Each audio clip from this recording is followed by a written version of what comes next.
ደሃና ምስኪን ሆኖ የጀመረው አብርሃም በማያውቀው ምድር እጅግ ባለጸጋ ሆኖ ነው የተመለሰው። በወርቅ በብር በከብት መንጋ እግዚአብሔር ባረከው ይላል። ምክንያቱም እግዚአብሔር አብሮታል። እግዚአብሔር ብቻውን የተወው ሰው የለም። እግዚአብሔር ብቻውን የጣለው ሰው ከቶም ቢሆን በመጽሐፍ አላየንም፣ በአባቶቻችንም አልሰማንም። እኛ ነን ብቻችንን ይሆን እየመሰለን የተሸበርነው። እኛ ነን ብቻችንን ይሆን እየመሰለን የደነገጥነው። እኛ ነን ምን ዱብ ዕዳ የደረሰብን እየመሰለን የታወክነው እንጂማ እግዚአብሔር ፍጥረቱን ረስቶ አያውቅም። እግዚአብሔርን አምኖ ያፈረ ሰው የለም። እግዚአብሔር ከእሱ ጋር ወጥቶ ባዶውን የተመለሰ ሰው የለም። ከእግዚአብሔር ጋር ሆኖ የተዋረደ ሰው የለም። እመኑትና ያሳፍራችሁ እንደሆነ እስኪዩት። ተስፋ አድርጉትና ሲጠላችሁ እስኪ ተመልከቱት። እግዚአብሔር ጸጋችሁ ይሆናል። እግዚአብሔር ክብራችሁ ይሆናል። በሚመጣ በሚሄድ በሚሞቅ በሚቀዘቅዝ በሚሞላ በሚጎድል ነገር ደስታችሁን ካንጠለጠላችሁት ሐዘን በቅርብ ይቀጠቅጣችኋል። ከዓለም ጋር ፍጹም ከንብረቷና ከሀብቷ ጋር ከተጣበቃችሁ ዛሬ ብቻ አይደለም ነገም መቆም አትችሉ፣ ትርመጠበታላችሁ። ድንጉጥና ፈሪዎች ትሆናላችሁ። ጤና በጠፋ ጊዜ በደዌያት መካከል መጽናት፣ ያገኘነውን ባጣን ጊዜ መጽናት፣ የመጣው በሄደ ጊዜ መጽናት፣ የገባው በወጣ ጊዜ መጽናት፣ አለን ያለው በሸሸን ጊዜ መጽናት። በቃ ይሄን ካደረግን እግዚአብሔር አብሮን እንዳዳረገ እግዚአብሔር እንዴት ይተወናል? አልተውሽም እያለ ቃል ኪዳን እየገባ እንዴት ይተወናል ብላችሁ ታስባላችሁ? አብሬ ወጣለሁ እያለ እንዴት ይቀራል ብላችሁ ታስባላችሁ? እኔ ካንተ ጋር ነኝ እያለ እንዴት አድርጎ ይሸሻል ብላችሁ ትገምቱታላችሁ? እግዚአብሔር በቃሉ የታመነ ነው። እግዚአብሔር በኪዳኑ የጸና ነው። ይህንን የእግዚአብሔር ቃል እንመነው እንጂ ምን የሚለው አይረሳንም የሚለው። ክርስቲያን የሆነው ልናምነው ብቻ አይደለም ይላል ቅዱስ ጳውሎስ፣ መከራ ልንቀበልበትም ጭምር ነው። ይህን ማመን ያስፈልጋል። ለቅምጥልነት ብቻ አይደለም፣ ለሞቀ ነገር ብቻ አይደለም። ደሞ ትንሽ አጥርኔ፣ ደሞ ቁንጥጫ፣ ደሞ ግልምጫ ካለ እሱንም ጭምር። ተራሮች ወደ ባህር ልብ ቢገቡ ልቤ አይፈራም። ክርስቲያን አይፈራም። ልቡ ጽኑ ነው፣ በአምላኩ ይታመናል። ከጭንጫው አለት ውሃ፣ ከበረሃው መና፣ በፀሐይ ዋዕይ ደመና፣ ነበልባል አብርዶ አናብስት አሰግዶ ሊያሻግር የሚችል ኃያል አምላክ እንደሆነ ከተረዳን ለምን ልባችን ይደነግጣል? እስከ ዛሬ በሰማችሁት ቃል በእውነትም ክርስቲያን መሆናችሁ፣ በእውነትም ቤተ ክርስቲያን መውደዳችሁ፣ በእውነትም መንፈሳዊ ሕይወትን ለመኖር እየጀመራችሁ መሆኑ የሚረጋገጠው እንዲህ ባሉ አስጨናቂ የፈተና ጊዜያት በእኛ መካከል ደስ የሚያሰኝ ነገር ባታዩ እግዚአብሔርን እንደምታዩ አድርጋችሁ ቤተ ክርስቲያንን ስለወደዳችኋት እግዚአብሔር ያስባችኋል።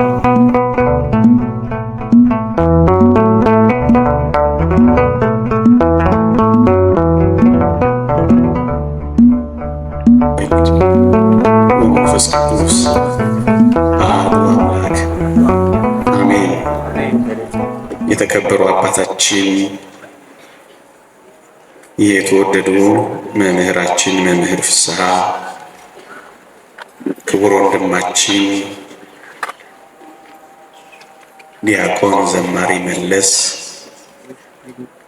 የተወደዳችሁ የልዑል እግዚአብሔር ቤተሰቦች፣ የእመቤታችን የቅድስት ድንግል ማርያም የአስራት ልጆች፣ የቅዱሳን ወዳጆች በልዑል እግዚአብሔር ስም እንደምን ሰነበታችሁ? እንደምን አላችሁ? አሜን። በቸርነቱ የጠበቀን በአጸደ መቅደሱ የሰበሰበን ስሙን እንድንጠራ ቃሉንም እንድንሰማ እንድናመሰግነው ከእርሱ ጋር እንድናመሽ እንድንውል የፈቀደልን ልዑለ ባሕርይ አምላካችን እግዚአብሔር ይክበር ይመስገን። ለቀደምት አበው ለነቢያት፣ ለቅዱሳን ሐዋርያት፣ ለሐዋርያውያን አበው ለሊቃውንት የገለጸውን ጥበብና ምስጢር ለሁላችንም ይግለጽልን። ከዚህች ዕለት በረከት ረድኤት ለሁላችንም ያሳትፈን። እንደ እግዚአብሔር ቅዱስ ፈቃድ ሰምተን ለመጠቀም እግዚአብሔር ይርዳን። እኔ ካንተ ጋር እሄዳለሁ አሳርፍህም አለው ይላል ኦሪት ዘጸአት ምዕራፍ 33 ቁጥር 14። በዚህ ቃል መነሻነት ጥቂት የእግዚአብሔርን ቃላት አስታውሳችኋለሁ። እግዚአብሔር ከሁላችንም ጋር ይሁን። አሜን። እኔ ካንተ ጋር እሄዳለሁ። ልዑል እግዚአብሔር ለባሪያው ለሙሴ የነገረው የሚያጽናና ቃል ነው። አብሬህ እሆናለሁ፣ አብሬህ እሄዳለሁ፣ ደግሞ አሳርፍሃለሁ ይለዋል። ኦሪት ዘጸአት ምዕራፍ 33 ቁጥር 14። ሙሴም እንዲህ ይለዋል፣ አንተ ከእኛ ጋር ካልወጣህስ እባክህን ከዚህ አታውጣን ይለዋል። በዚህ ኃይለ ቃል መነሻነት ጥቂት ሐሳቦችን እንማራለን። እግዚአብሔር ከሁላችንም ጋር ይሁንልን። አሜን።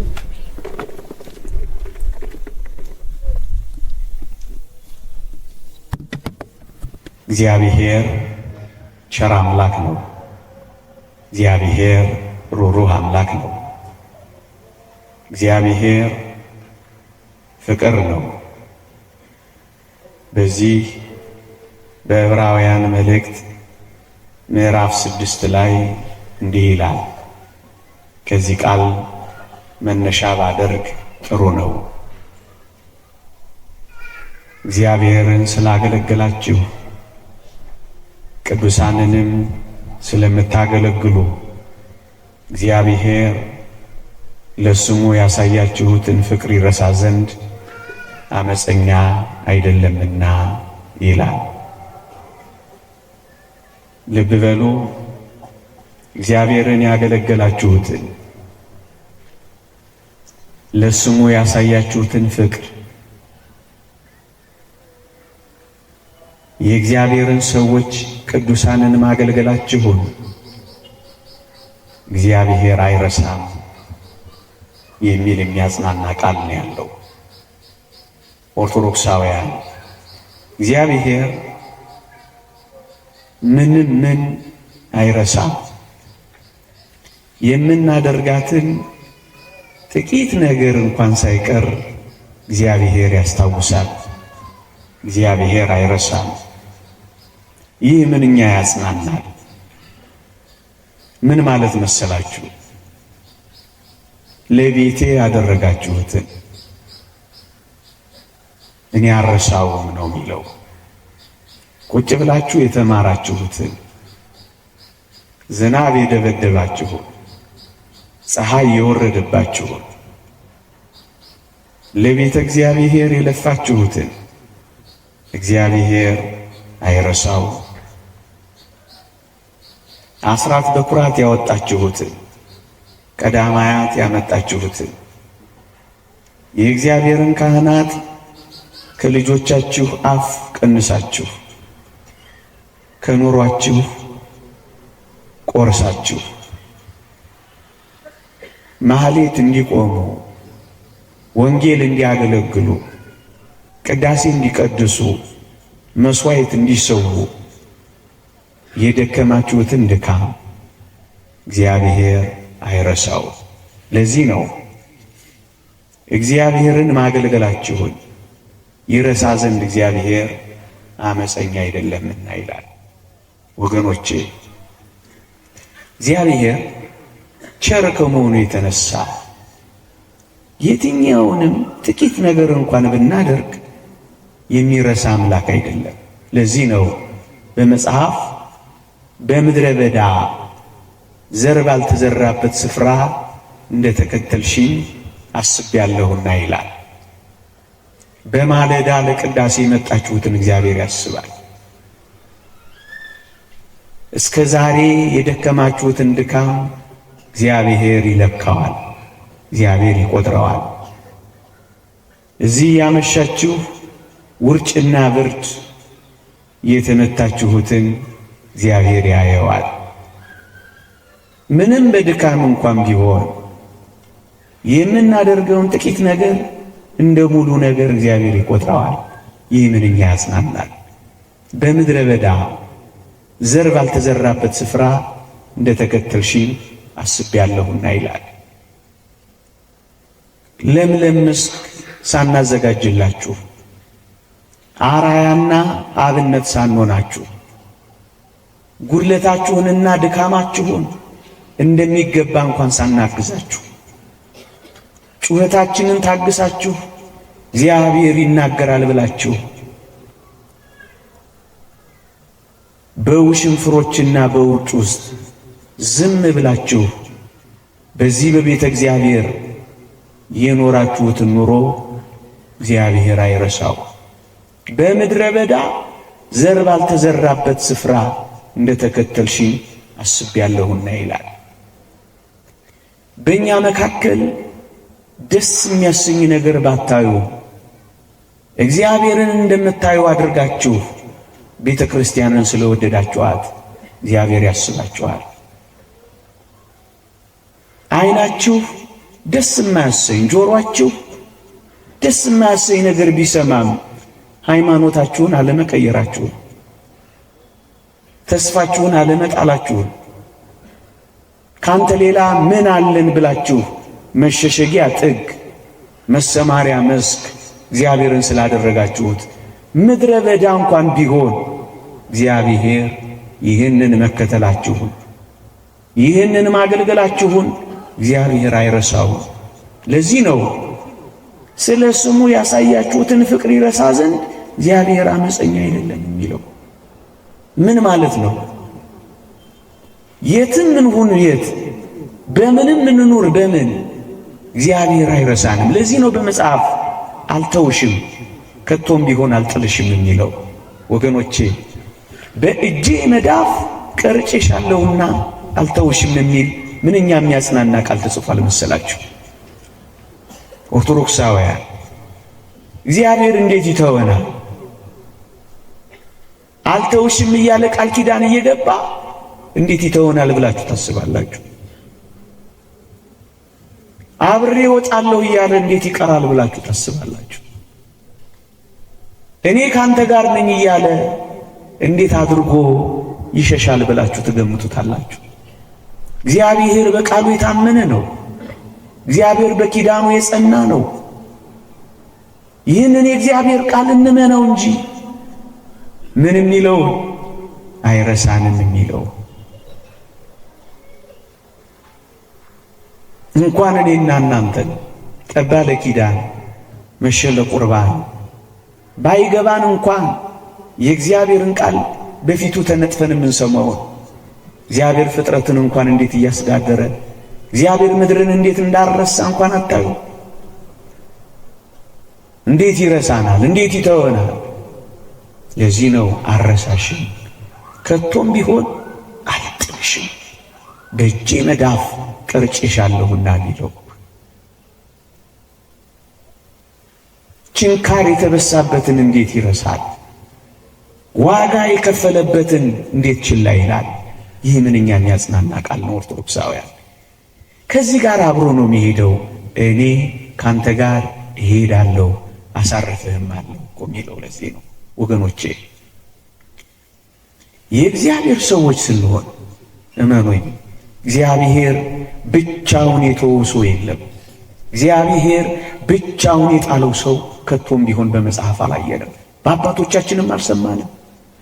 እኛ ነን ብቻችንን ይሆን እየመሰለን የተሸበር ነው። እኛ ነን ብቻችንን ይሆን እየመሰለን የደነገጥ ነው። እኛ ነን ምን ዱብዳ የደረሰብን እየመሰለን የታወክ ነው እንጂማ እግዚአብሔር ፍጥረቱን ረስቶ አያውቅም። እግዚአብሔር በረድኤት ከፍጥረቱ ርቆ አያውቅም ወገኖቼ። ለዚህ ነው እኔ ካንተ ጋር እሄዳለሁ የሚለው ሙሴ። እዩ በምድረ በዳ ነው የሚሄዱት። እስራኤል የሚሄዱበትን አያውቁም። ለብዙ ዘመናት በባርነት ተገዝተዋል። ጦርና የጦርን ስልት አያውቁም። ብዙዎቹ ሴቶችና ሕፃናት ናቸው። ብርቱ የሆኑ አማሌቃውያን ተዋጊዎች አሉ። የበረሃ ዋዕይ ስለሚኖሩባት ከተማ፣ ስለሚሰሯት ቤት፣ ስለ ውሃ ገብነቷ፣ ስለ ለምለምነቷ ብዙም አያውቁም። እነሱ በልባቸው ያደረው ባለፈው የነበረው ከርሞ የኖሩበት ግብፅ ብቻ ነበረ እና በጭንቀት ተውጠዋል። እግዚአብሔር የት እንደሚያደርሳቸው ሐሳብ ገብቷቸዋል። እና ሙሴ አንተ ካልወጣህማ እኛ እንወጣም አለው። ኦርቶዶክሳውያን የኔና የእናንተ ልመና የሚሆን የሚገባው ጌታ ሆይ አንተ ካልወጣህ ምን እናደርጋለን? አንተ አብረህን ካልሆንክ ምን እንሆናለን? ዓለም የሚከነበልብን፣ መከራው የሚጸናብን፣ ተራሮች በላያችን ላይ የሚደረመሱብን፣ አስጨናቂዎቻችን የሚበረቱብን አንተ እኮ ከኛ ጋር ከሌለህ ነው አንለው ወገኖቼ።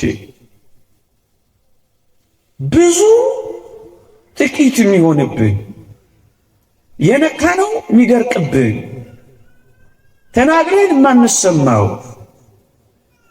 እግራችን ነክቶት የሚደርቀው እግዚአብሔር እኮ ከኛ ጋር ሳይኖር ሲቀር ነው። እግዚአብሔር ከኛ ጋር ከወጣ፣ እግዚአብሔር ከኛ ጋር ከሄደ ግን ወገኖቼ አይተናል በመጻሕፍት ባህሩን ተሻግረዋል፣ ኃያላንን ጥለዋል፣ ነገሥታትን አዋርደዋል፣ ብርቶችን ደካማ አድርገዋል፣ የኮሩትን አሳፍረዋል፣ የተገዳደሯቸውን ጥለዋል። ምክንያቱም እግዚአብሔር ከነሱ ጋር ወጥቷል።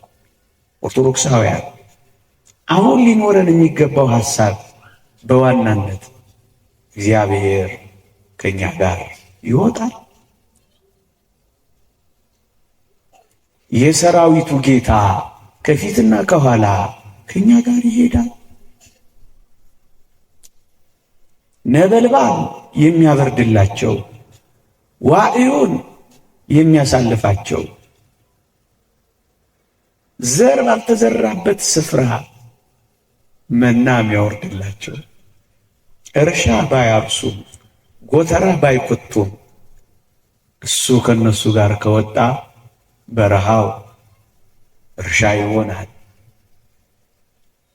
ወጀቡ ይቆማል፣ ማይበሉ ይቋረጣል፣ ኃያላን ይደክማሉ፣ ጦረኞች ይሸነፋሉ። ምክንያቱም አብሯቸው ወጥቷል።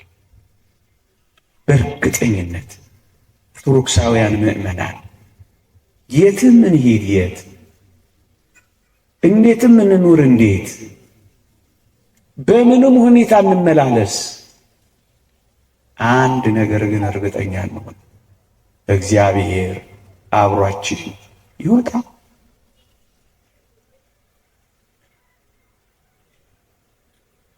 እግዚአብሔር ከኛ ጋር ይሄዳል። የሚያሳስበን እሱ ወገኖቼ ዳዊትን ላስታውሳችሁ። ልጁ አቤሴሎም እያሳደደው ሳኦል ጦር እየወረወረበት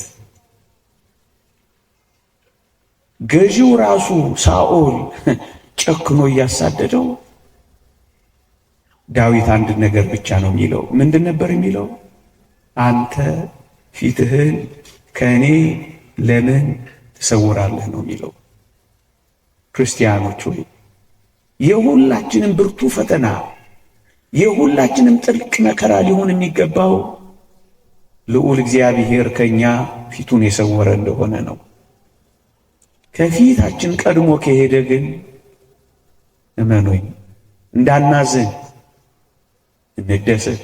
ምክንያቱም እግዚአብሔር አብሮን አለ። እግዚአብሔር ከኛ ጋር አለ። እግዚአብሔር የመንገዳችን መሪ ነው። እግዚአብሔር የጦራችን መሪ ነው። እግዚአብሔር የጉልበታችን ኃይል ነው። እግዚአብሔር የእርሻችን ገበሬ ነው። እግዚአብሔር የቤታችን ምሰሶ ነው። ሁሉ ነገራችን ይሆናል አብሮን ከሄደ። እኔ ካንተ ጋር እሄዳለሁ ደግሞም አሳርፈሃለሁ። ጸሎታችን፣ ልመናችን ሁሉ በአንድ ነገር ላይ ማተኮር አለበት። እግዚአብሔር ከኛ ጋር ይወጣል። እግዚአብሔር ከኛ ጋር ይሄዳል። እግዚአብሔር አብሮን አለ። እሱ ነው የሚያስፈልገው። አብርሃም ታስታውሳላችሁ፣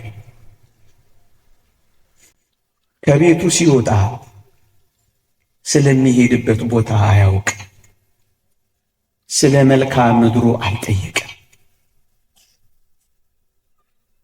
ስለ መስኩና ስለምታመርተው ምርት አልተመራመረም። ብቻ እግዚአብሔር ስላለ ዝም ብሎ ወጣ። ወገኖቼ አብርሃም ሲወጣ ባዶውን እኮ ነው የወጣው። አታስታውሱ? ባዶውን ነው የወጣው። ድንኳን እየተከለ ድንኳን እየነቀለ ከአንድም 3 ጊዜ ነው የተንከራተተው፣ ምንም ነገር ሳይኖረው። ግን አንድ ነገር እንዳትረሱ፣ እግዚአብሔር በመንገዱ ሁሉ አብሮት ነበር የሚሄደው። ስለዚህ ወገኖቼ ባዶውን ከቤቱ የወጣው ሰው፣ የሚሄድበትን እንኳን ያላወቀው ሰው፣ በባዕድ ምድር በእንግዳ ሀገር እንኳን ሳይቀር የተከበረና የተፈራ የሆነው እግዚአብሔር ከነሱ ጋር የሚሆንላቸው ሰዎች አስፈሪዎች ነው የሚሆኑት፣ ባለ ግርማዎች ነው የሚሆኑት። ወገኖቼ አታስታውሱ? ደሃና ምስኪን ሆኖ የጀመረው አብርሃም በማያውቀው ምድር እጅግ ባለጸጋ ሆኖ ነው የተመለሰው። በወርቅ በብር በከብት መንጋ እግዚአብሔር ባረከው ይላል። ምክንያቱም እግዚአብሔር አብሮታል። ወገኖቼ ቀኑን ሙሉ እግዚአብሔርን በመፍራት ከኖራችሁ አባ እንጦንስ እንደመከረው የትም ሁን የት ማንም ሁን ማን ቀኑን ሙሉ እግዚአብሔርን በመፍራት ኑሩ እንዳለው እግዚአብሔርን የመንገዳችሁ መጀመሪያ እግዚአብሔርን ጥላ ጋሻ ካደረጋችሁ እመኑኝ ምንም ባይኖራችሁ እግዚአብሔር ያኖራችኋል። አሁን እኮ ብርቱ ሐዘን የሚገባል፣ ልባችን ስብር የሚለው፣ አንዳንዶቻችንን ክትክት የምንለው ይህንን እግዚአብሔር በእውነት አብሮን እንዳለ ስለምንዘነጋ። አብርሃምን ይሁት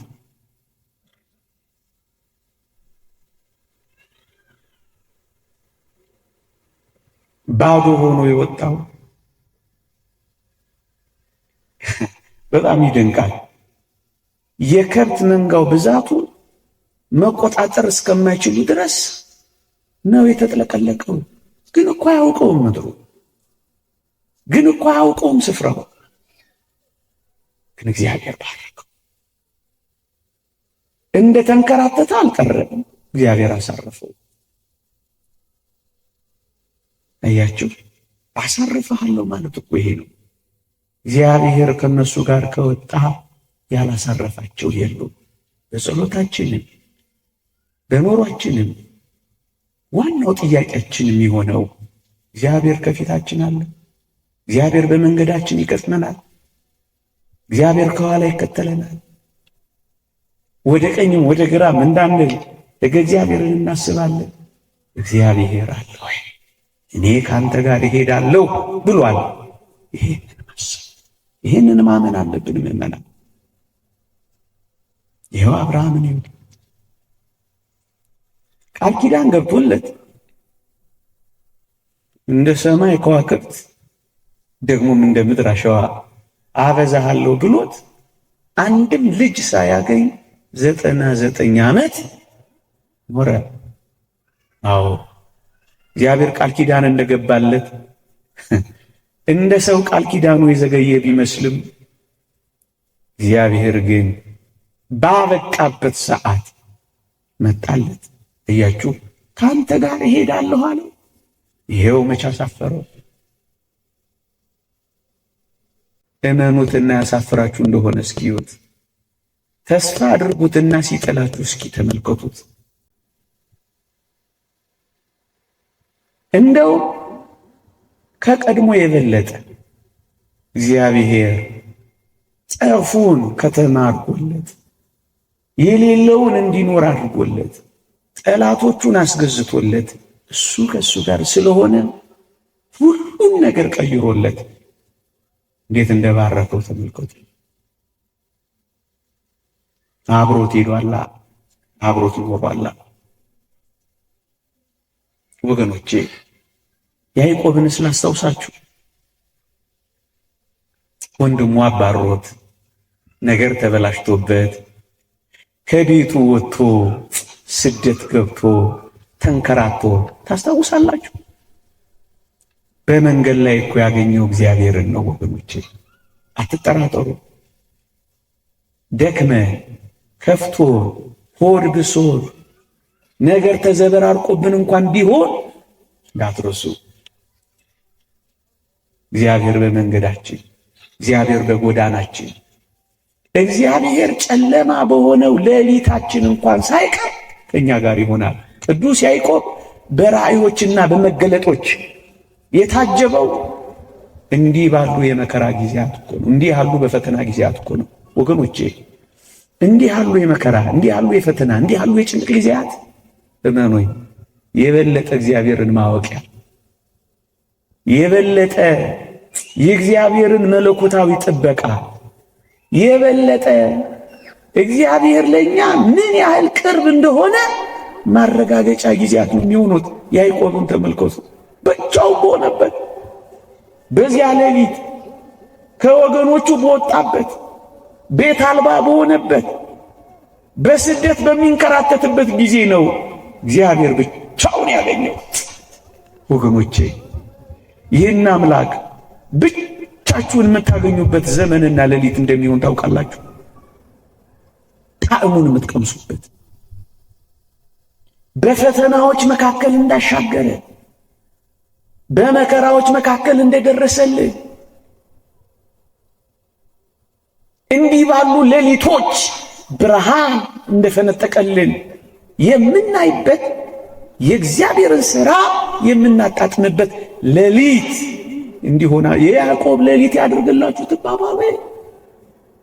እንዲህ ያለውን ምናልባት በሕይወታችን የሚገጥሙ አስደንጋጭ ሌሊቶች ከእግዚአብሔር ጋር የምንገናኝበት ምርጥ ሌሊቶች ሊሆኑ ይችላሉ። የበለጠ ጸሎት የምታረጉበት፣ የበለጠ ወደ እግዚአብሔር የምትቀርቡበት፣ የበለጠ የእግዚአብሔርን ሥራ የምታደንቁበት፣ የበለጠ የእግዚአብሔርን ተአምራት የምትቀምሱበት፣ የበለጠ ወደኛ የሚመጣበት ሌሊት እኮ ሊሆን ይችላል። ያዕቆብ እንደዚህ እኮ ነው የሆነው። ማንም የለው ግን እግዚአብሔር አለው። መሰማሪያውን አያውቅም፣ ግን እግዚአብሔር ሲባርከው ያድራል። ግድ የላችሁም። ከኛ የሚጠበቀው እግዚአብሔር ከኛ ጋር እንደሆነ ለማረጋገጥ እኛ ከእግዚአብሔር ጋር ለመሆን መዘጋጀት ብቻ ነው። አትፍሩ፣ አትደንግጡ፣ አትተውት። ምንም አትደንግጡ፣ ልባችሁም አይውደቅ። ቅዱስ ዳዊት እንዳለው ተራሮች ወደ ባህር ልብ ቢገቡም ልቤ አይፈራም እንዳለው፣ ክርስቲያን እኮ አይፈራም። ልቡ ጽኑ ነው፣ በአምላኩ ይታመናል። ከጭንጫው አለት ውሃ፣ ከበረሃው መና፣ በፀሐይ ዋዕይ ደመና፣ ነበልባል አብርዶ አናብስት አሰግዶ ሊያሻግር የሚችል ኃያል አምላክ እንደሆነ ከተረዳን ለምን ልባችን ይደነግጣል? እግዚአብሔር ከኔ ጋር። ያዕቆብ ሀብት ያፈራው ተደላሎ በተቀመጠበት በቤተሰቦቹ ቤት አይደለም፣ በባዳ ቤት ነው ሀብት ያፈራው። በልጆች የተባረከው ጥቂት ዘመን ከታገለ እኮ በኋላ ወገኖቼ፣ አያችሁ፣ በብዙ ራእዮችና መገለጦች ተመልሶ የመጣው እንዲህ ከሆነ በኋላ ነው። ወንድሙ ሳይቀር ይቅርታ የጠየቀው እግዚአብሔር ከእሱ ጋር ስለሆነለት ነው። ነገሩን እንዴት እንደቀየረው ተመልከቱ።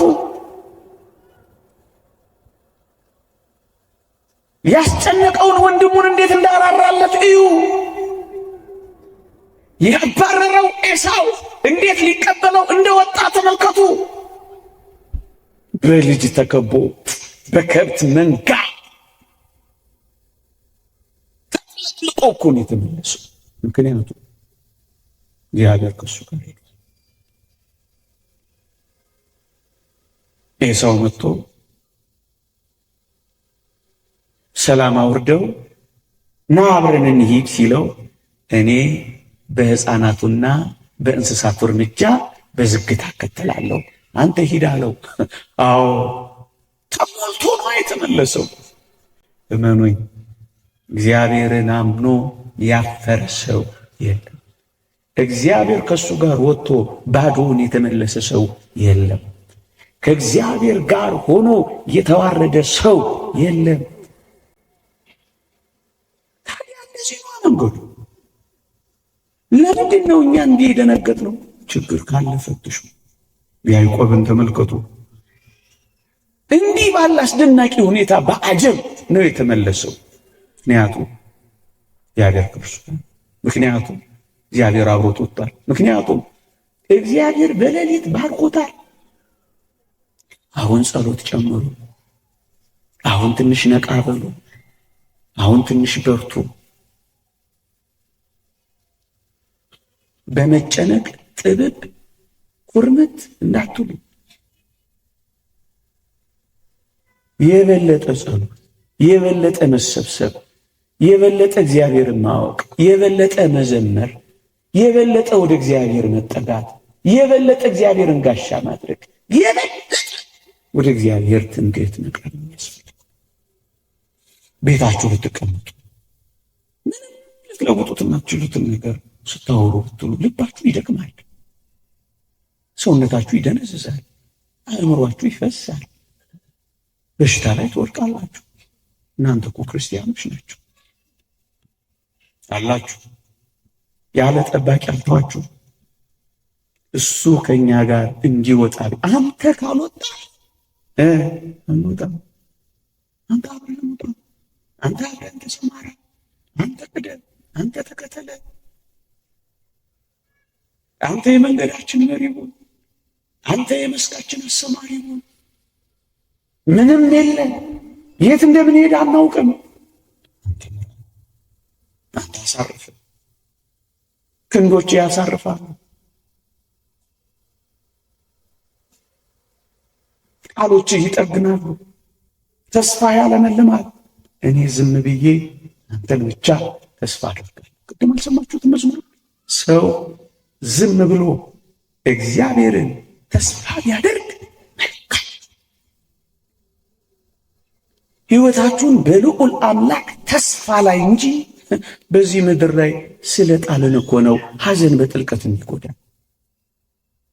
ወደ ተስፋችን ሳይሆን ተስፋችን ወደሚያቀጭጨው ስለምናዘነብል እኮ ነው ይሄው ፍርስ እያደረገን ያለ። እኔ ከእናንተ ጋር እወጣለሁ፣ እኔ ከእናንተ ጋር እሄዳለሁ። ይህ ቃል ኪዳን ለእስራኤል ብቻ የተነገረ ይመስላችኋል? ለእኛም እንጂ። እኔ ከአንተ ጋር እሄዳለሁ ብሎት ሙሴን እስከ የት እንደሄደ ታውቃላችሁ? እስከ ደብረ ታቦር፣ እስከ መቃብር። ከመቃብር አስነስቶ ክብሩን ገልጦ አብሮት ሄዷል። ሙሴ አልተለወጠበትማ። ከነዓን አትገባም ቢለው እግዚአብሔርን ከማገልገል አልተወማ። እግዚአብሔር በከነዓን አይመለክማ። ያችሁ ዮሴፍን ሳታስታውሱ? ይህማ እንዴት ይደንቃል! ይህ ብላቴናማ እንዴት ይመስጣል ወገኖች! በእውነት ዮሴፍ በባዕድ ምድር በእንግዳ ሀገር በብዙ ምክንያታዊ ፈተናዎች መካከል ከፍ ብሎ የሚያበራ ወጣት የሆነው ለምን ይመስላችኋል?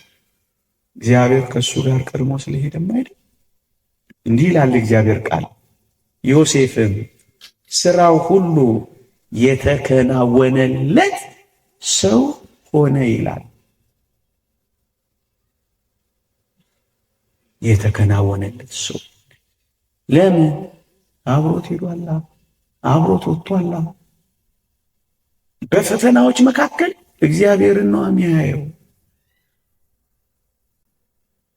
እግዚአብሔርን ለመክሰስ ሳይሆን፣ እግዚአብሔርን ለማማት ሳይሆን፣ እግዚአብሔርን ለማመስገን ነው ሕይወቱን የሰጠው።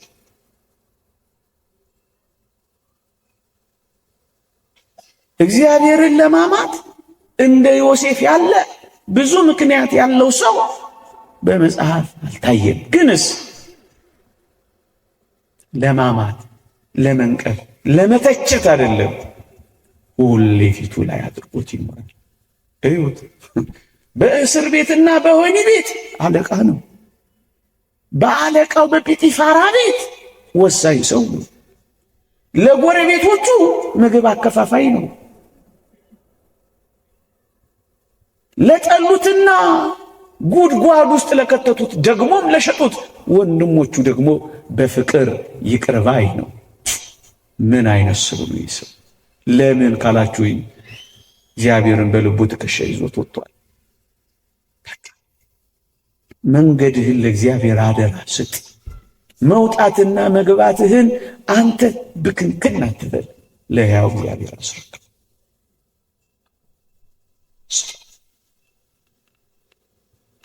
እዩት፣ እጅግ ብርቱ በሆነው ጠላት ቤት ፊት ሞገስ እንዴት እንደሰጠው ተመልከቱ። የጲጢፋራ ሚስት ፈታኙ እንኳን ሳይቀር ያለ ዮሴፍ እግሯን ማነቃነቅ የማትችል ሴት ሆነች። እንዴት ይደንቃል! አለቃውን የሚገዛ ሆነ። ለምን? እግዚአብሔር ከእሱ ጋር ወጥቷል። እግዚአብሔር አብሮት ተሰዷል። አባ ጊዮርጊስ ዘጋስጫ እንዳለው ቅዱስ ዮሴፍ ሲታሰር እግዚአብሔር አብሮት ይታሰራል። ግድ የለም እግዚአብሔር ከእናንተ ጋር አብሮ ይውጣ። ግድ የለም እግዚአብሔር አብሮ ከእናንተ ጋር ቤት አልባም ይሁን። ግድ የለም እግዚአብሔር ከእናንተ ጋርም ተንከራታችሁ ይሁን። ግድ የላችሁ እግዚአብሔር ቤታችሁ ይሆናል። እግዚአብሔር ንብረታችሁ ይሆናል። እግዚአብሔር ጸጋችሁ ይሆናል። እግዚአብሔር ክብራችሁ ይሆናል። በሚመጣ በሚሄድ በሚሞቅ በሚቀዘቅዝ በሚሞላ በሚጎድል ነገር ደስታችሁን ካንጠለጠላችሁት፣ አዎ ሐዘን ይቀጠቅጣችኋል። ከዓለም ጋር ፍጹም ከንብረቷና ከሀብቷ ጋር ከተጣበቃችሁ ዛሬ ብቻ አይደለም ነገ መቆም አትችሉ፣ ትርበተበታላችሁ። ድንጉጥና ፈሪዎች ትሆናላችሁ።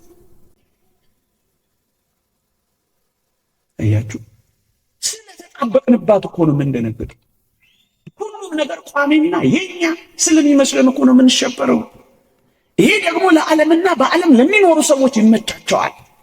ግንስ ብርቱዎች ከሆን ቀና በምስጋና ከኖር እግዚአብሔር ሌላ ታሪክ ያመጣል። ከሞቀ ቤታቸው ከሰላ ንብረታቸው ወጥተው እግዚአብሔር ስለተከተላቸው እኮ ነው የሕጉ መጋቢ የሕዝቡ መሪ ለመሆን የመጣው። ሙሴ እኮ ነው። ምን ቤት አለው? ከክርስቶስ ሕዝብ ጋር መከራ ለመቀበልን በግብፅ ያለውን ጊዜያዊ ደስታና ካታ እምቢ ሲል እኮ ነው እግዚአብሔር ከፍ ያለ ልዕልና የሰጠው። ምክንያቱም እግዚአብሔር አብሮታል። ምክንያቱም ከእግዚአብሔር ጋር ተሰጥቷል። ምክንያቱም ከክርስቶስ ሕዝብ ጋር መከራ መቀበልን መርጧል። እያችሁ ነገሩ እንደዚህ ነው። አብሮን ይወጣል። ይሄዳለሁ ብሎ ቃል ኪዳን ገብቷል። አብሮ እንዲሄድ ፍቀዱለት። አብሮ እንዲጓዝ ፍቀዱለት። ወገኖቼ ብዙውን ብናነሳ ይህንኑ ሐሳብ ነው ደጋግመን የምናነሳው። ማን ያውቃል? እግዚአብሔር እንዲህ ባሉ ጊዜያት ምን እንደሚሰራ ማን ያውቃል? ወገኖቼ ማኅበረ እስጢፋኖስ በዚህ በሐዋርያት ሥራ ምዕራፍ 8 ላይ ቢበተኑ ጊዜ እንደው አሁን እኛ እዚህ ያለን ወገኖች እንደው መበተን ደረሰብን፣ መሰባሰባችን እንደው በመበተን ሊያልቅ ነው ብላችሁ ታስቡ ይሆን? እንግዲያውስ ማኅበረ እስጢፋኖስን እናስታውሳቸው። አይሁድ እነዚህን 8000 ማኅበረ እስጢፋኖስ በቅዱስ እስጢፋኖስ ሰማዕትነት ምክንያት በተበተኑ ጊዜ ምን እንደሆነ ታውቃላችሁ? ክርስትና የበለጠን የሰፋው፣ ወንጌል የበለጠን የተነገረው። ወገኖቼ እግዚአብሔር እንዲህ ባለው ምስጢር ውስጥ ምን እንደሚያደርግ ምን እናውቃለን? አያችሁ፣ እናንተ የእግዚአብሔር ሰዎች ገና ቤተ እግዚአብሔርን ተሰሩ ይሆናል። ማን ያውቃል? ብዙዎች የሚቆርቡበት ቤተ ክርስቲያን፣ ብዙ ነፍሳት የሚድኑበት፣ ማኅበረ ምእመናን የሚገቡበት ሌላ ዓለም ትሰሩና ትመሰሩት እኮ ይሆናል። እንዲህ እኮ ነው የሆነው ወገኖቼ። እግዚአብሔር በዚህ ዘመን ምን እንደሚሰራ ምን እናውቃለን? ዝም ብለን ማድነቅ እንጂ ለምንድን ነው ይሄ የሆነው? አያችሁ፣ እግዚአብሔር የትኛውንም ዘመን ከተጠቀምንበት እግዚአብሔር ስራ አለው። እኛ ስለደነገጥንበት እንጂ ስራ ለመስራት ካሰብን እንደዚህ ዘመን ምርጥ የሥራ ጊዜ የለም ወገኖቼ። ቅዱስ ጳውሎስ እንዳለው ታላቅ የሥራ በር ተከፍቷል፣ ከሰማው ይልቅ ያልሰማው ይበዛል። አጽናኑበት፣ አበርቱበት፣ ቀና አርጉበት። አዎ ቤተ ክርስቲያን ትከሉበት፣ መስዋዕት እንዲሰዋ አድርጉበት፣ መቅደስ እንዲበዛ አድርጉበት። ምናልባት አጋንንትና ሰይጣናት ሊያደክሙ ደግሞም ሊያፈዙን ደግሞም ክርስትናን ሊያቀዘቅዙን ከሆነ አሜን ከምንል ይልቅ በርትተን አንድ አይደለም 2 ደግሞስ 4 ደግሞስ እልፎችን ለምን አንሰራም? አያችሁ፣ ክርስትናችን ይሰፋል፣ ጉባኤያችን ይሰፋል፣ ቅዳሴያችን ይሰፋል፣ ቤተ ክርስቲያን ትሰፋለች፣ አገልግሎቷ ይሰፋል፣ ጉዞዋና ግስጋሴዋ ወደ ዳር ይሄዳል። እግዚአብሔር በዚህ ውስጥ ምን እንደሚሰራ ምን እናውቃለን? እመኑኝ፣ እግዚአብሔር በምሬት ውስጥ ጣፋጭ ነገር ያወጣል። እግዚአብሔር ከአንበሳ አፍ ውስጥ ማር ያዘንባል። እግዚአብሔር ለእኛ ክፉ የሆኑ እይታዎች በእግዚአብሔር ዓይን ሲታዩ የሥራ ጊዜዎች ከሆኑ ምን እናውቃለን? ናው የአቅማችንን መስራት የቻልነውን ያክል መትጋት። እኛ የመጣነው ክርስቲያናዊ ሥራ ለመስራት ነው ብለን ማመን ያስፈልጋል። እግዚአብሔር ለበጎ ሊቀይረው ደግሞ ይችላል ብለን ማመን። አታስታውሱም? የእግዚአብሔርን ቃል እግዚአብሔርን ለሚወዱት እንደ ሐሳቡም ለተጠሩት ነገር ሁሉ ለበጎ እንዲደረግ እናምናለን ይላል። ለበጎ ያደርገዋል። ይሄንን ማመን፣ ይሄን መቀበል። እንዴት አድርጎ ለበጎ ያደርገዋል? ጊዜ ሰጥተን ታግሰን ማየት። አልታገስ ስንል ነው የእግዚአብሔር ሥራ የሚያመልጠን። ሁሉንም ለበጎ አድርገን አይተናል። ቅዱስ ዮሴፍ ያለውን አልሰማችሁም? እናንተ ለክፉ አደረጋችሁት፣ እግዚአብሔር ግን ለበጎ አደረገው ብሏቸዋል። ወንድሞቹ ለበጎ ያደርገዋል። ይልቅስ እስከ ዛሬ በሰማችሁት ቃል በእውነትም ክርስቲያን መሆናችሁ፣ በእውነትም ቤተ ክርስቲያን መውደዳችሁ፣ በእውነትም መንፈሳዊ ሕይወትን ለመኖር እየጀመራችሁ መሆኑ የሚረጋገጠው እንዲህ ባሉ አስጨናቂ የፈተና ጊዜያት ነው። ታዲያ የሰማነው መቼ ይጠቅመናል? ታዲያ እስከ ዛሬ ጉባኤ ያደረግነው ዝም ብለን ነው? ታዲያ እግዚአብሔርን እስከ ዛሬ ያመለክነው ለስሙ ነው? ደስ የሚያሰኙ ጊዜያትን አመስግን ነው። ደስ አያሰኙም ብለን የምንገምታቸውን አኩርፈ ነው የሚሆነው። ጉባኤያችን መቀስቀስ፣ አምልኮታችን መሳሳት፣ አገልግሎታችን እንደነገሩ እንዳይሆን የእግዚአብሔር ቃል እንዲህ ይላል፣ በሁሉ አመስግኑ ሳታቋርጡ ጸልዩ ይላል። ይህ የእግዚአብሔር ቃል ከኛ ጋር ከተዋሃደ ሐዘን አይሰብረንም። የትኛውም ነገር የሚመጣ የሚሄድ አይለውጠንም። ያን ጊዜ አጋንንት ይፈራሉ። በእኔና በእናንተ መካከል መከራ ማምጣት ያቆማሉ። ኢዮብ የተፈተነው እኮ እንዴ እንዳልቻለው ሲያውቅ ጦር መስበቁን ነው የተወው። በቃ አይችለውማ። እመኑኝ ይሞክራል። ስትበረቱ ያቆም። ይገፈትራችኋል። ተንገዳግዳችሁ ስትቆሙ ሲያይ ይህማ ማይቻል ነው ብሎ ይሄዳል፣ ወደ ሌላ ይሄዳል። እንዲህ ባሉ ጊዜያት ወላጆቻችሁን አጽንታችሁ ልጆቻችሁን አበርትታችሁ ከጸሎትና ከምስጋና ጋር ሁል ጊዜ እግዚአብሔር ለበጎ እንደሚቀይረው አምናችሁ መኖር ነው። እስካልገደለን ድረስ ያጠነክረናል ይላሉ አንዳንዶች። የመጠንከሪያ መንገድ አድርጉት። ልትጎዳኛ አይደለም፣ እግዚአብሔር እንድጠቀምበት ያደርጋል። እንዳዝን አይደል የፈለግከው? እኔ በጌታዬ ደስ ይለኛል። እንዳልችል አይደል የፈለግከው? ሁሉም በሚችል አምላክ እደገፋለሁ፣ ሁሉም ያስችለኛል። እንዳማርን አይደል የፈለግከው? እኔ አመሰግናለሁ። የሰፋው ዓለም እንዲጠበኝ አይደል የፈለግከው? በእግዚአብሔር ልብ ውስጥ ይሰፋኛል፣ እኔ አርፋለሁ። ወገኖቼ ታዲያ ዝም ብሎ ነው በጊዜው ያለ ጊዜው ጽሙ የሚባለው እኮ በጊዜው በመልካም ጊዜ፣ ያለ ጊዜው ደግ በማይባሉ ጊዜያት፣ በመከራና በፈተና ጊዜያት በምን በምስጋና፣ ጤና በጠፋ ጊዜ፣ በደዌያት መካከል መጽናት፣ ያገኘነውን ባጣን ጊዜ መጽናት፣ የመጣው በሄደ ጊዜ መጽናት፣ የገባው በወጣ ጊዜ መጽናት፣ አለን ያለው በሸሸን ጊዜ መጽናት። በቃ ይሄን ካደረግን እግዚአብሔር አብሮን እንዳለ ያረጋግጥ። በሁሉ አመስግኑ ሳታቋርጡ ጸልዩ፣ በጊዜውም ያለ ጊዜውም ጽኑ፣ ነገርን ለበጎ ሊያደርገው እንደሚችል እመኑ። ይህ ነው የክርስቲያኖች ሕይወት እኮ። በቅዱሳን ያልደረሰ በእኔ ብቻ የደረሰ ምንድን ነው በሉና ደግሞ ጠየቁ።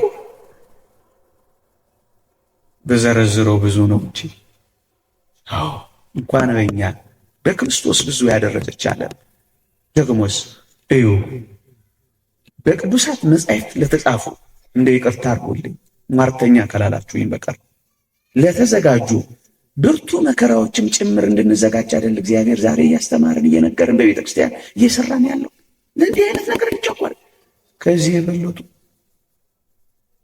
የምጣር መጀመሪያዎቹ ጊዜ ለሚመጡ መከራዎችም ጭምር የሚያዘጋጅ ስንቅና ትጥቅ የእግዚአብሔርን ቃል ልንይዝ ይገባል። በወንጌል ተጫምተን በተስፋ ደስ ይበላችሁ የሚለውን የእግዚአብሔርን ቃል ይዘን ለሚመጣው ዘመንም ጭምር ለአሁኑ ዘመን ብቻ አይደለም ለሚመጡት ዘመንና ዘመናትም ጭምር ልንዘጋጅባቸው ሁሉ የሚያስፈልገው ተውጭ ቶሎ ተሰባሪ አንሁን። የፍራጃይል የሚል ነገር ተለጥፎብን ቶሎ ተሰብ ቶሎ ታዲያ የሚመጡት ጊዜያት እነዚያ የመጨረሻዎቹ ዘመናት ማብቂያ ላይ የሚመጡ ለክርስቲያኖች የሚገቡ ፈተናዎች እንዴት አድርገን እንቋቋማቸዋለን? በተራራና በዋሻ የሚያስጠልልበት ዘመን ሲመጣ እንዴት እንችለዋለን? ባህርና የብስ አቋርጠው መጥተው ክርስቲያኖችን ለማጥፋት በሚያደርጉበት የመጨረሻው ዘመንስ እንዴት እንቋቋመዋለን? ፍራጃይል ተሰባሪ ከሆነ እንዴት እንችለዋለን? ሀብታችንን የምንለውጥበት የምንገዛበት ፋታ እስክናጣ ድረስ የዲያብሎስ የስሙ ቁጥር እስካልታተመብን ድረስ መግዛትን መውጣት መሸጥም ሀብታችንን መቀየርም እስከማንችል ድረስ በሚፈትንን በዚያ ጊዜ እንዴት አድርገን በርትተን አያችሁ። ለዛሬ ብቻ አይደለም ለሚመጣው ክርስቲያኖች ከሆናችሁ ጨክናችሁ ይህን ስሙ ወገኖች። የሚመጣውም የመከራ ዘመን የምንታገሰው ደግሞ የምንበረታው ደግሞ ጸንተን ክርስቲያን የሆንኩት ለዚህም ጭምር ነው ስንል እኮ ነው። ክርስቲያን የሆነው ልናምነው ብቻ አይደለም ይላል ቅዱስ ጳውሎስ፣ መከራ ልንቀበልበትም ጭምር ነው። ይህን ማመን ያስፈልጋል።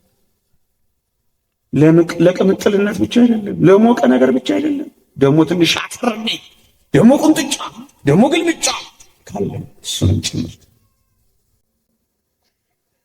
ለዚህ ነው ቅዱስ ዮሐንስ አፈወርቅ መከራ የሌለበትን ዘመን ፈጽሞ አትመኙ፣ ከቅምጥልነት ምንም አታተርፉምና ይላል።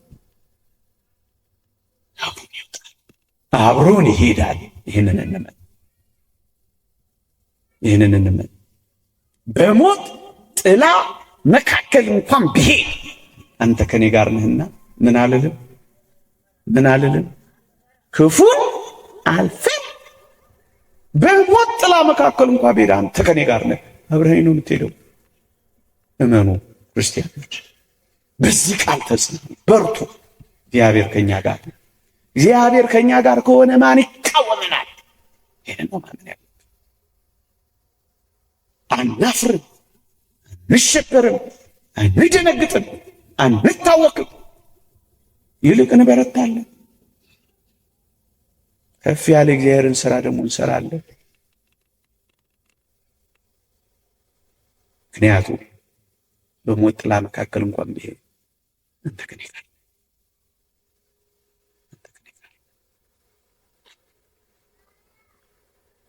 ውርጅብኝ የወረደባቸው እግዚአብሔር ከነሱ ጋር ስላለ እንዴት ጸንተው የቆሙትን ሰዎች ስንቶቹን እናነሳለን?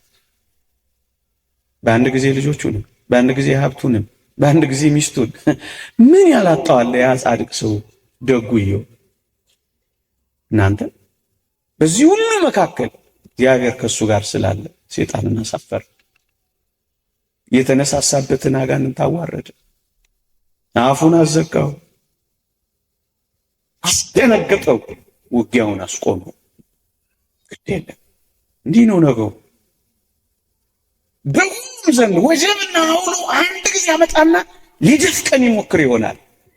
ግን እግዚአብሔር ከኛ ጋር ማይበሉን መገሰጽ ብቻ ይበቃዋል። የተኛ ይመስላል ሕያው ነው፣ ያንቀላፋ ይመስላል አለ። መነሳቱ አይቀር።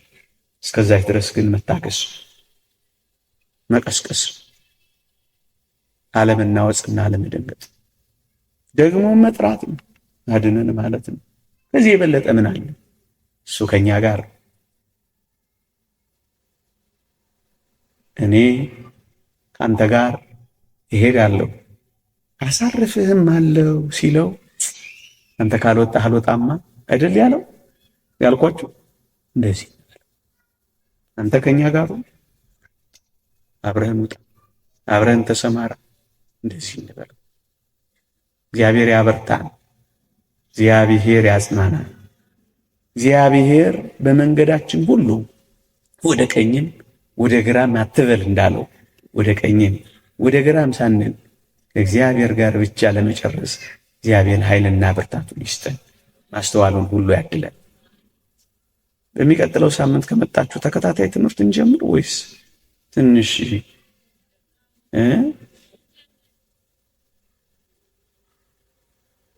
ትችላላችሁ? እሺ እግዚአብሔር ይፍቀድልን ከመጣችሁ ማለት ነው። እርግጥ ባትመጡ መቀጠል አይቀርም፣ መቀጠላችን አይቀርም። መቼም አገልግሎት ይቋረጣል። እንደው እናንተ ለማበረታታት ብዬ እንጂ አንድም ሰው ቢሆን መቀጠላችን ይቀራል። ቤተክርስቲያን ጉዞዋን ታቋርጣለች። ግን እኛ እንደው ሁሉንም በረከቱን ደግሞ አብረን እንሳት። የእግዚአብሔር ቸርነት፣ የእመቤታችን አማላጅነት፣ የቅዱሳን በረከት ረድኤት አይለየን።